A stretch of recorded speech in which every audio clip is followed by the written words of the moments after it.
Vamos, hermanos, a la palabra en esta mañana. La fe viene por el oír y el oír por la palabra del Señor. Mi hermano, lo que lleva tu vida de lo ordinario a lo extraordinario es la presencia de Dios. Lo que hace que un ministerio sea diferente, que brille, que resplandezca, es la presencia de Dios. Lo que hace que tu familia sea bendecida, que tu familia reverdezca y florezca, es la presencia de Dios. Amén. Y por eso nosotros tenemos que amar, tenemos que abrazar, tenemos que buscar y tenemos que cuidar la presencia de Dios, porque es ella quien hace la diferencia. Un ministerio, una persona o una familia, quien tienen la presencia de Dios, en ellos hay una sazón distinta, en ellos hay un color diferente. Sin la presencia de Dios, la vida es a blanco y negro. Con la presencia de Dios, la vida es a color. Con la presencia de Dios, la vida tiene sazón. Sin la presencia de Dios, la vida es insípida. Le he titulado el mensaje de hoy: cuida la presencia de Dios. Cuida la presencia de Dios. Seguramente el tesoro más valioso que tú tienes es la presencia de Dios que reposa sobre tu vida. Y tienes que valorarla y tienes que cuidarla. Y quiero que leamos, por favor, el segundo libro de Samuel, capítulo 6, versículo 11. Segundo libro de Samuel, capítulo 6, versículo 11. Dice la palabra del Señor: y estuvo el arca de Jehová en casa de Obed-edom 3 meses, y bendijo Jehová a Obed-edom y a toda su casa. Hermanos, el arca representaba precisamente la presencia de Dios. Recordemos que Dios le mostró a Moisés el modelo del tabernáculo que él debía construir. Y además del tabernáculo, de todo el mobiliario, de todos los elementos que debían ponerse dentro del tabernáculo.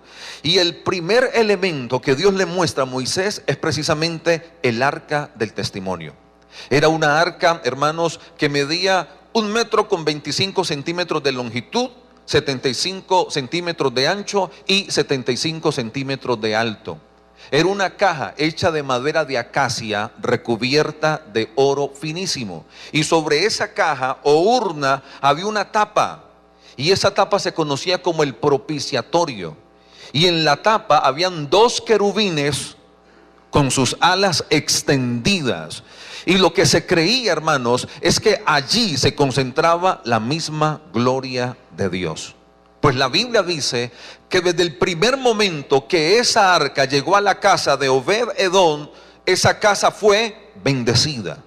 Desde el primer instante que la casa de Obed-edom recibió la visitación del arca, que representa la presencia de Dios, todo cambió. El ambiente cambió, la atmósfera cambió, seguramente la relación de familia cambió, muy seguramente también la economía de igual forma cambió. Por lo tanto, hermanos, cuando la presencia de Dios llega a una casa, todo cambia. Cuando la presencia de Dios reposa sobre una persona, todo cambia. Cuando la presencia de Dios llega a una iglesia, todo cambia. Cuando la presencia de Dios visita a una ciudad, todo tiende a cambiar. Diga, la presencia de Dios todo lo cambia. Y hay varios versículos en la Biblia, muchos versículos, que hablan acerca de las bendiciones que se reciben a causa de la presencia de Dios. Permítame, le leo algunos. Éxodo 33:14. Mi presencia irá contigo y te dará descanso. La presencia de Dios produce descanso, y ese descanso es sinónimo de paz, es sinónimo de reposo. En estos tiempos, cuando la gente lucha mucho con la ansiedad, con la preocupación, con la angustia, allí se hace tan necesaria la presencia de Dios que produce descanso. Salmos 16:11 dice: en tu presencia hay plenitud de gozo. Un carro no da plenitud de gozo. Un paseo, unas vacaciones no dan plenitud de gozo. Una casa, por más bonita que sea, no da plenitud de gozo. Vestir bien, eso no da plenitud de gozo. Esas son cosas buenas, pero lo único que produce plenitud de gozo, es decir, en el único lugar que usted se siente completo, 100% satisfecho, es en la presencia de Dios. Amén, hermanos. Ahora, me gusta mucho lo que dice Éxodo, y esto sí quiero que lo leamos, capítulo 25, versículo 22. Éxodo, capítulo 25, versículo 22. Con referencia al arca, que repito, representa la presencia de Dios.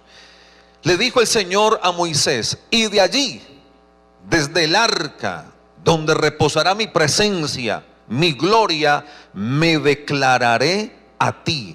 Y hablaré contigo de sobre el propiciatorio, de entre los dos querubines que están sobre el arca del testimonio, todo lo que yo te mandare para los hijos de Israel.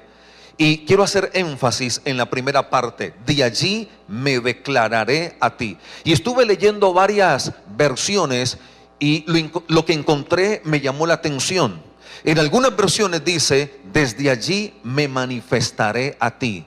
Desde allí, desde mi presencia, me revelaré a ti. Por eso, hermanos, vale la pena entrar y permanecer en la presencia de Dios. Vale la pena, tiene mucho valor y mucho sentido, hermanos, traer la presencia de Dios a nuestras vidas y cuidarla, porque desde la presencia de Dios es que Dios se revela a nuestras vidas. Amén. Muy bien, yo quiero darle en esta hora 3 consejos básicos con referencia a la presencia de Dios. 3 consejos básicos con referencia a la presencia de Dios. Número 1, trae la presencia de Dios a tu vida, familia y ministerio. Trae la presencia de Dios a tu vida, familia y ministerio. Y ya se lo voy a explicar. Quiero que vayamos, por favor, al segundo libro de Samuel, capítulo 6. El Señor ha hecho énfasis en mi corazón con respecto a este pasaje, y yo quiero compartírselo en esta mañana. Segundo libro de Samuel, capítulo 6, del versículo 1 en adelante. Amén. Dice la Biblia: David volvió a reunir a todos los escogidos de Israel, 30,000. Y se levantó David y partió de Baala de Judá con todo el pueblo que tenía consigo, para hacer pasar de allí el arca de Dios, sobre la cual era invocado el nombre de Jehová de los ejércitos, que mora entre los querubines. Pusieron el arca de Dios sobre un carro nuevo y la llevaron de la casa de Abinadab, que estaba en el collado, y Usa y Ahío, hijos de Abinadab, guiaban el carro nuevo. Y cuando lo llevaban de la casa de Abinadab, que estaba en el collado, con el arca de Dios, Ahío iba delante del arca. Y David y toda la casa de Israel danzaban delante de Jehová con toda clase de instrumentos de madera de haya, con arpas, salterios, panderos, flautas y címbalos. Cuando llegaron a la era de Nacón, Usa extendió su mano al arca de Dios y la sostuvo, porque los bueyes tropezaban. Y el furor de Jehová se encendió contra Usa, y lo hirió allí Dios por aquella temeridad, y cayó allí muerto junto al arca de Dios. Y se entristeció David por haber herido Jehová a Usa, y fue llamado aquel lugar Pérez Usa hasta hoy. Y temiendo David a Jehová aquel día, dijo: ¿cómo ha de venir a mí el arca de Jehová? De modo que David no quiso traer para sí el arca de Jehová a la ciudad de David, y la hizo llevar David a la casa de Obed-edom Geteo. Hermanos, la palabra enseña que el primer movimiento que hizo David después de ser ungido como rey fue intentar traer el arca de Dios a Jerusalén, a su ciudad. El arca de Dios se encontraba en un collado, y allí prácticamente que durante los últimos aproximadamente 50 años había estado olvidada. Por lo menos el rey Saúl, que fue el primer rey que reinó sobre Israel, nunca se preocupó, nunca se inmutó por el arca de Dios. A diferencia, David, apenas fue ungido, él dijo: yo necesito traer la presencia de Dios que se condensa en el arca a Jerusalén, porque lo que va a hacer la diferencia en el reino que voy a liderar va a ser la presencia de Dios. David, señores, era un hombre con un liderazgo muy fuerte. David era un guerrero. David era un valiente. David era un adorador. David, hermanos, era un cantor, era un compositor. Además, era un hombre que fabricaba instrumentos. David era de hermoso parecer. Era un muchacho prudente. Era agraciado. Sin embargo, él no se apoyó ni en su sabiduría, ni en su belleza, ni en su habilidad o en sus habilidades, sino que él dijo: aquí lo que hay que traer para que todo funcione es la presencia de Dios. Y mi hermano, si tú quieres que las cosas funcionen bien, tú tienes que llevar la presencia de Dios a tu vida. Yo en mi espíritu percibo que en muchas casas lo que falta es más presencia de Dios. ¿Por qué las cosas no han venido funcionando bien? ¿Por qué las cosas no caminan bien? Porque falta más presencia de Dios. Alguien dijo el otro día que la presencia de Dios era como el aceite en un motor. Si usted le quita el aceite a un motor, cualquiera que sea, ese motor se va a fundir, terminará dañándose, señores. Así el motor está en perfecto estado, así está en las mejores condiciones. Si la presencia de Dios no está en nuestras vidas, hermanos, nuestras casas se funden, así como se funde el motor sin el aceite. Ahora usted quizás diga: pastor, pero yo soy parte de la iglesia, yo soy un hijo de Dios, el Espíritu Santo habita dentro de mí, así que yo no puedo perder la presencia de Dios. Bueno, ok, tienes razón. Pero ten en cuenta lo siguiente: en un cristiano la presencia de Dios puede estar activa, avivada o puede estar apagada. Te lo repito, en un cristiano la presencia de Dios puede estar activa, avivada o puede estar apagada. Y eso, hermanos, en mucho va a determinar la condición de tu familia, la condición de tu vida e inclusive, si eres un ministro, la condición de tu ministerio. Y por eso entonces a mí me llama tanto la atención el primer movimiento que hizo David. Hermanos, David, aparte de ser un rey, David era un profeta. David era un hombre que amaba a Dios, era un hombre conforme al corazón de Dios, dice la Biblia. Y por eso entonces es tan importante este primer movimiento que hace David. Mi hermano, en los siguientes días el primer y más importante movimiento que tú tienes que hacer es traer la presencia de Dios a tu vida, traer la presencia de Dios a tu casa, traer la presencia de Dios a tu iglesia. ¿Cuántos dicen amén? Y a tu ministerio. Ahora, David, hermanos, cometió un error. Y fue que David quiso traer el arca, la presencia de Dios, utilizando un método que no era el método de Dios. David, muy bien intencionado, hizo construir un carro de madera, para que fuera alado por bueyes. Pero ese no era el método de Dios, porque Dios había establecido que el arca solamente podía ser movida por levitas, por gente consagrada a Dios, por gente apartada para ese trabajo. Amén. Así que en esto de traer la presencia de Dios, no solamente valen las buenas intenciones, hay que hacerlo a la manera de Dios. David utilizó el método de los filisteos. Cuando los filisteos se robaron el arca, y la palabra dice que Dios trató con los filisteos. Acuérdense que los filisteos toman el arca, se la quitan a los israelitas y la meten en el templo de su dios llamado Dagón. Y al otro día, para sorpresa de los filisteos, hermanos, ¿saben qué pasó? Que Dagón estaba postrado ante el arca de Dios. Y entonces recogieron a Dagón y volvieron a colgarlo. Y al otro día, otra vez Dagón estaba postrado ante el arca, pero con su cabeza y con sus manos cortadas. Y además de eso, dice la Biblia que aquellos pueblos donde permaneció el arca, a los moradores comenzó a salirles tumores. Porque, hermanos, la presencia de Dios puede ser para bendición a alguien o puede ser para desgracia de alguien.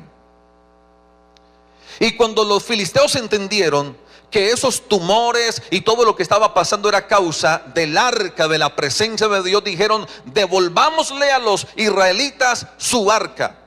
Y entonces ellos fabricaron un carro y fue alado por vacas con sus terneros, con sus crías, y así llegó otra vez el arca a territorio de Israel. Los filisteos construyeron un arca, un carro para transportar el arca, y David quiso hacer lo mismo. David quiso tomar el modelo de los filisteos. Señores, para traer la presencia de Dios no podemos usar el modelo del mundo.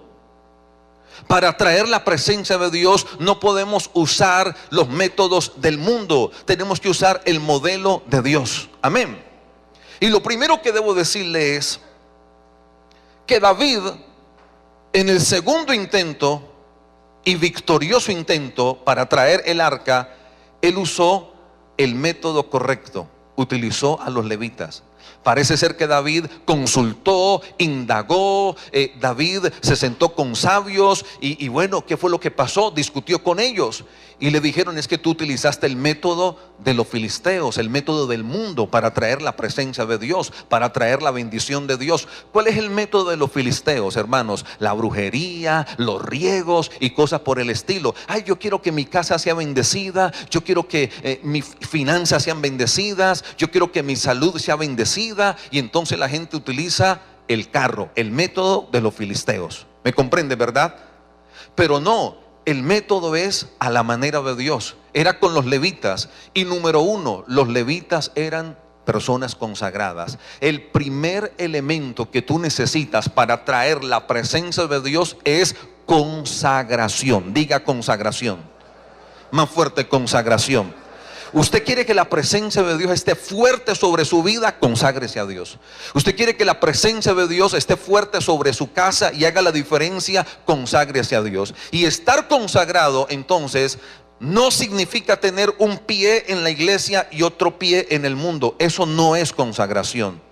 Consagración no es, hermanos, unir lo santo con lo profano. Eso no es consagración. Consagración, hermanos, es que yo entiendo que soy de Dios y que vivo para Dios, que he sido apartado para el Señor. Amén. Y aunque en el mundo hay cosas que quizás me atraen, pero no quiero irme hacia el mundo, establecer amistades o alianzas con el mundo, porque yo estoy consagrado para Dios.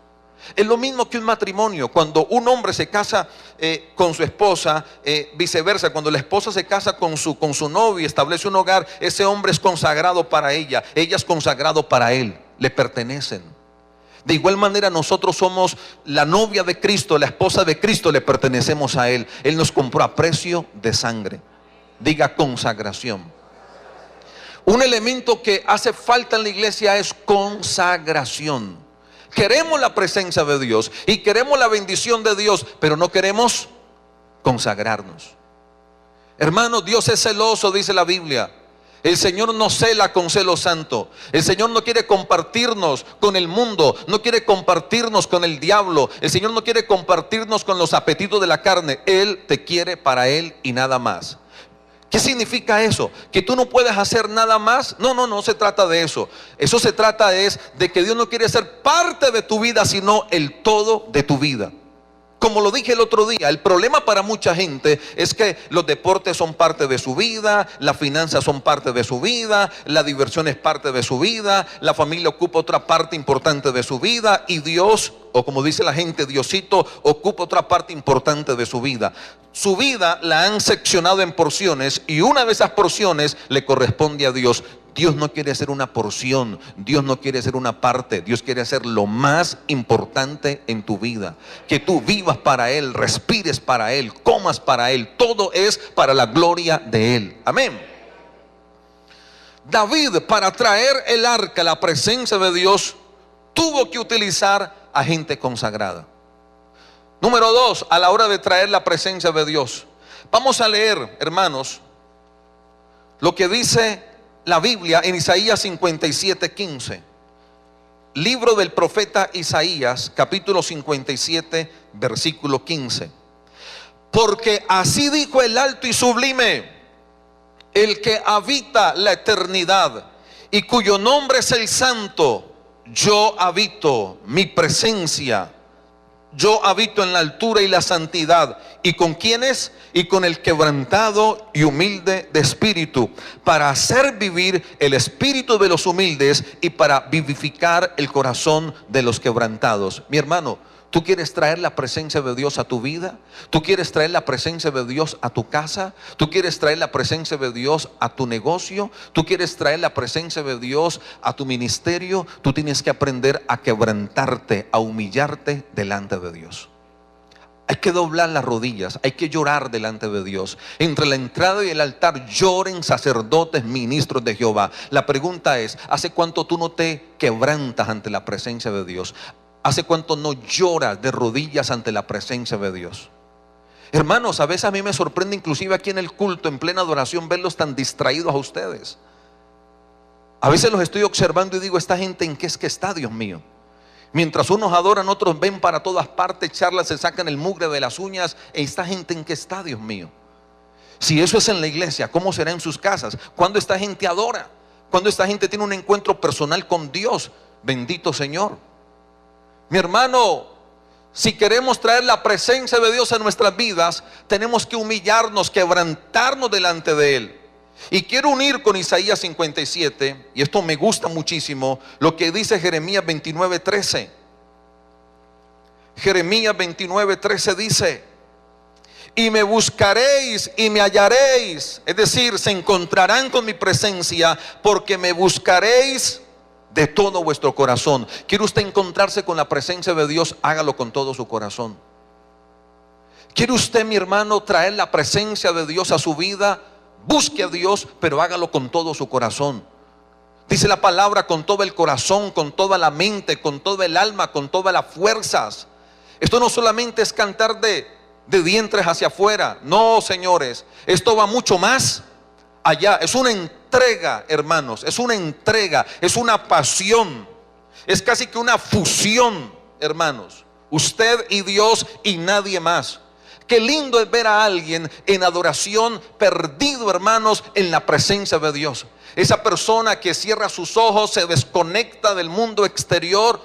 Esa persona que levanta sus manos o que se postra y no le importa si este está sentado o parado, no le importa si este va al baño, se fue de la iglesia, no le importa nada. Él solamente está interesado en encontrarse con su Dios. Hoy, los días domingos, mucha gente va a las iglesias, pero ¿saben para qué? Simplemente a oír un mensaje más acerca de Dios. Mucha gente va a las iglesias simplemente, hermanos, a cantar música que habla acerca de Dios y de sus proezas. Pero ¿cuántos vienen a tener un encuentro personal con Dios? Yo voy hoy a encontrarme con mi Señor. Yo voy hoy a rendirme, a quebrantarme y a humillarme delante de mi Señor. No me importa hacer el ridículo delante de quien sea, hermanos. Yo voy a encontrarme con mi Dios. Yo voy a buscarle con todo el corazón y yo sé que Él se va a dejar encontrar. El problema es que a veces caemos en esa rutina y buscamos a Dios mecánicamente, hermanos. Cantamos mecánicamente, oramos mecánicamente, todo es mecánico. Pero si queremos la presencia de Dios. No, señores. Esto es con quebrantamiento y también es haciéndolo con todo el corazón. Amén, hermanos. Mi hermano, ore. Mi hermano, clame a Dios. Mi hermano, alabe a Dios, adore a Dios. A mí me gusta mucho lo que dice el libro de los Salmos 22:3. Vamos a leerlo. Salmos 22:3. Este es un salmo precioso. Pero tú eres santo, tú que habitas entre ¿qué iglesia? Las alabanzas. Dios habita en medio de las alabanzas. La presencia de Dios es alada por las alabanzas. Mira, te desafío. Llena tu casa de alabanza. Hoy día es muy fácil accesar al internet Y tú te metes por YouTube y encuentras todas las producciones musicales de artistas cristianos, de ministros cristianos, lo que sea, mi hermano. Y cuando tú estás haciendo lo que sea y colocas una producción y la dejas allí, hermano, créame que el ambiente comienza a saturarse de la presencia de Dios. Cuando tú de repente, como Daniel dices, bueno, esta semana yo voy a orar 3 veces al día. Voy a sacar tiempo por la mañana, voy a sacar tiempo por la tarde, voy a sacar tiempo por la noche, en el momento que sea. Y yo voy a orar, voy a buscar a Dios y voy a alabar a Dios. Te aseguro que vas a hacerlo de David. Vas a traer la presencia de Dios. ¿Cuántos dicen amén? Pero cuando dejamos de orar y dejamos de alabar y dejamos de adorar al Señor, o si lo hacemos mecánicamente, en vez de atraer, lo que estamos haciendo es espantar la presencia de Dios. Número 1, entonces, traiga la presencia de Dios a su vida. Esa es su responsabilidad. El rey David, todos atentos acá, el rey David, el primer movimiento que hizo fue ese, traer la presencia de Dios. Él dijo, para que esto funcione, para que esto camine, para que esto avance, para que esto pueda prosperar, necesitamos la presencia de Dios. Mi hermano, mira, no es el contacto con nadie, no es la palanca de nadie, no es el préstamo de nadie, es la presencia de Dios lo que va a hacer la diferencia. Eso es. La gente siempre está pensando que para prosperar, que para progresar necesitan el contacto primero. No, la presencia de Dios hace que el contacto venga. Entonces necesito la palanca de alguien. La presencia de Dios ocasiona que alguien te palanquee. O sea, lo uno trae lo otro. El problema es que hacemos lo otro sin primero hacer lo más importante. Número 2, una vez que usted traiga la presencia de Dios a su casa y a su vida, cuide la presencia de Dios, cuídela. Pastor, he venido buscando a Dios con intensidad, he venido buscando a Dios con todo mi corazón, he venido haciendo lo de Daniel, pastor, orando mañana, tarde, noche, y también cumpliendo con mis obligaciones básicas, mi trabajo, mi estudio, mi familia, pero vengo intensificando mi búsqueda de Dios porque quiero traer la presencia de Dios a mi vida. He venido viviendo una vida consagrada a Dios. Ahora cuide la presencia de Dios, cuide la presencia del Señor. Vamos a leer lo que dice primer libro de Samuel, capítulo 4, versículos 10 y 11. Tal vez una de las escenas más tristes en la historia de Israel fue esta. Primer libro de Samuel, capítulo 4, versículos 10 y 11. Pelearon pues los filisteos e Israel fue vencido, y huyeron cada cual a sus tiendas, y fue hecha muy grande mortandad, pues cayeron de Israel 30,000 hombres de a pie. Pero esto no es lo más triste. Hubo una matazón de 30,000 hombres de a pie. Imagínense la cantidad de sangre que fue derramada. Si la muerte de alguien produce tanto dolor, ahora imagínense en el dolor de ver morir 30,000 personas. Murieron padres, murieron hijos, esposos. Pero eso no es lo más triste, hermanos. Lo más triste es lo que dice el versículo 11. Y el arca de Dios fue, ¿qué, hermanos? Tomada. Una palabra que reemplace a tomada, fue robada. Y el arca de Dios fue tomada, y muertos los hijos de Eli, Ognis y Fines. ¿Sabe qué pasó ese día? Resulta, hermanos, permítame le hago un contexto de esto. Resulta que los israelitas entendían el poder que se condensaba en el arca. Ellos entendían que en la misma arca, ahí se manifestaba, o desde allí se manifestaba la gloria de Dios. Entonces, por ejemplo, Josué, orientado por Dios, cuando fue a pasar el río Jordán, inmediatamente fueron y trajeron el arca. ¿Y saben qué dice la Biblia? Que cuando los sacerdotes, quienes cargaban el arca, tocaron las aguas del Jordán, las aguas de ese río se detuvieron. Dice, como en un montón, de tal forma que el cauce quedó completamente seco. La gente quedó maravillada. ¡Wow! Tremendo, que cuando los sacerdotes, quienes cargaban el arca, tocaron las aguas del río Jordán, el río se secó. Luego, hermanos, iban a conquistar Jericó. Y Jericó estaba rodeada por murallas muy altas y de un gran espesor. Humanamente era prácticamente imposible sobrepasar esas murallas. Pero ¿sabe qué hicieron? Marcharon alrededor de esas murallas, llevando consigo, ¿qué, iglesia? El arca, la presencia de Dios. Así que en este caso, y aquí viene el problema, en este caso Israel estaba mal, muy mal Israel. No estaban consagrados, estaban viviendo en pecado. Supuestamente Jehová era el Dios de ellos, pero la verdad es que el corazón de ellos se había apartado hace rato de Dios. Y los sacerdotes, hijos de Elí, estaban peor que el pueblo, hermanos. Entonces arreció la batalla y ellos dijeron, bueno, ¿qué hacemos aquí? Y a alguien se le ocurrió la brillante idea, traigamos el arca. Pero ya era tomada como un amuleto, porque el pueblo estaba apartado, insisto. El pueblo estaba mal en cuanto a su relación con Dios, pero fueron a traerla como un amuleto. Y entonces cuando los filisteos, lo desafío para que en su casa lea todo el capítulo 4 del primer libro de Samuel, que es fenomenal ese capítulo. Cuando los filisteos ven que llega el arca, los filisteos se asustan, porque ellos dicen, ay, nos metimos en la grande, porque ahora aquí el Dios de ellos va a pelear a favor de ellos y en contra de nosotros. Y así como el Dios de ellos destruyó a los dioses de Egipto y como avergonzó a Faraón, nos va a avergonzar a nosotros.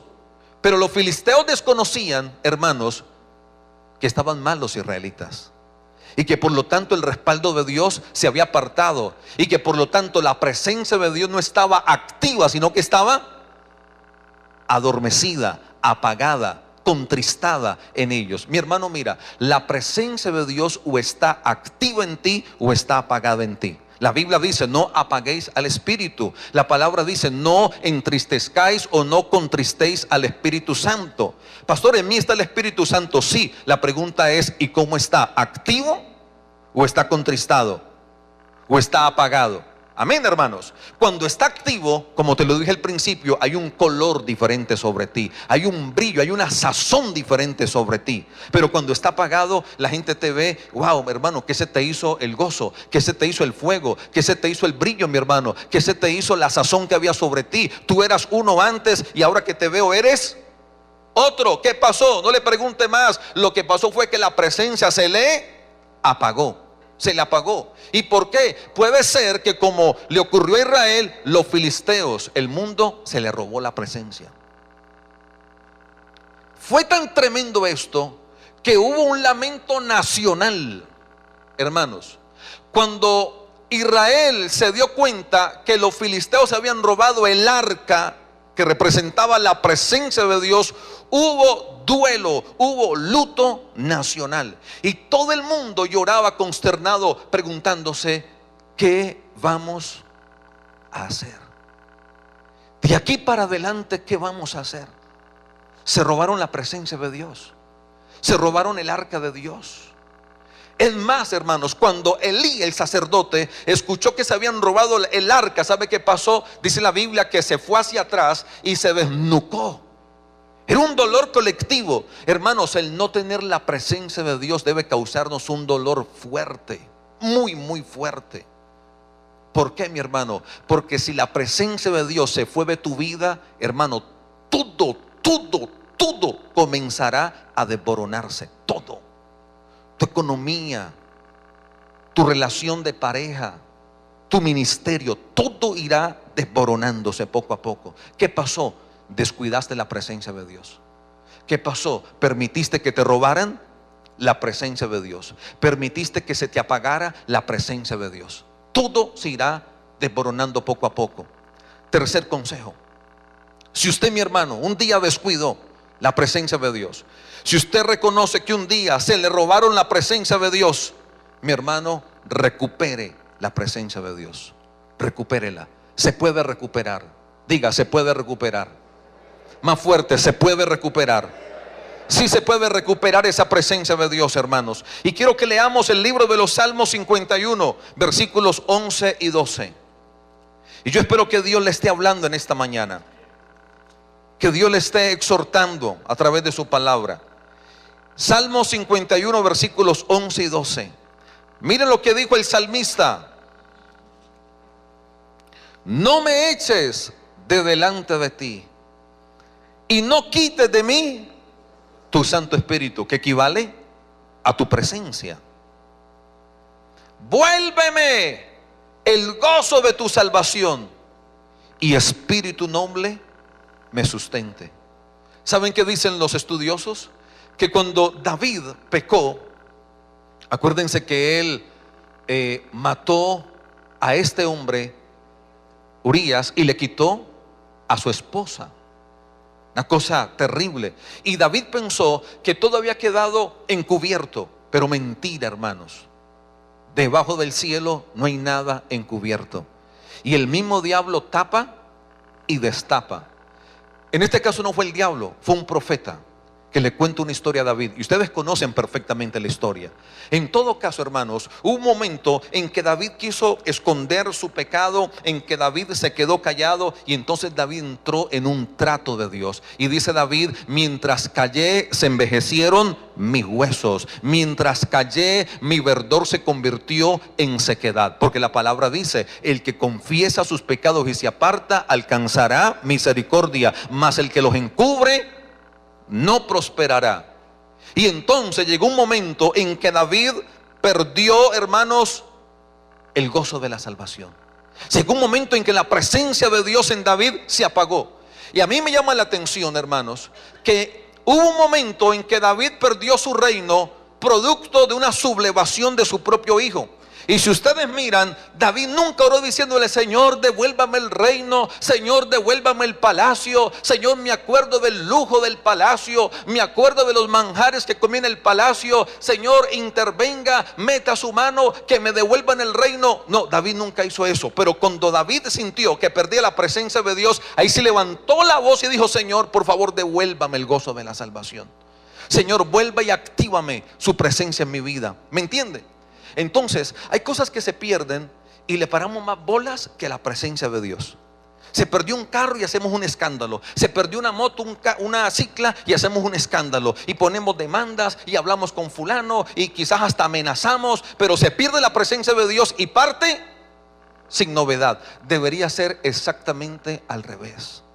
O por lo menos así sucedió con David. Cuando él sintió que la presencia de Dios se apagó, hermanos, él entró en clamor y él buscó a Dios con intensidad. Y él dijo: yo no puedo vivir así, aunque tenga ropas espléndidas, aunque me siente en el palacio, aunque coma lo mejor, mi hermano, aunque goce del respeto de todo el mundo, pero no tengo la presencia de Dios activa en mi vida. No tengo nada. Si no tengo esto, no tengo nada, porque es esto lo que produce plenitud en mí, es esto lo que produce gozo en mí, es esto, la presencia de Dios, lo que produce descanso en mi vida. Mi hermano, sencillo, la ecuación es simple. Si la presencia de Dios trae descanso, ¿qué ocurre con una persona en quien la presencia de Dios se apaga? Ya no habrá descanso, ya no habrá paz, ya no habrá ese sentido de sosiego. ¿Sabe qué viene? Desesperanza. Y usted ve a veces la cara de la gente, y usted en la cara, ¿qué es lo que nota? Una angustia, hermanos, terrible. Eso es lo que uno nota a veces en la cara de la gente, una angustia, pero bien tenaz, ¿verdad? Porque es diferente. Alguien puede estar en problemas, alguien puede estar pasando por dificultades, pero tiene la presencia de Dios y usted le ve la paz de Dios. Y está metido en la grande, pero ahí está la presencia de Dios. En cambio, otro quizás no tiene los mismos problemas, pero no tiene la presencia de Dios, o la tiene y la tiene apagada, y usted lo que ve es angustia, desespero, usted ve soledad, usted ve mal a esa persona. Perdóneme, usted ve feo a ese personaje, o a esa hermana la ve fea. Y no es que le falte maquillaje, le falta es la activación de la presencia de Dios. Colóquese sobre sus pies. Venga por favor el grupo de la alabanza. ¿Usted qué necesita, hermano? ¿Usted qué necesita, hermana? La presencia de Dios. Mi hermano, no vamos a usar carros, no vamos a usar el método mundano, vamos a usar el método de Dios.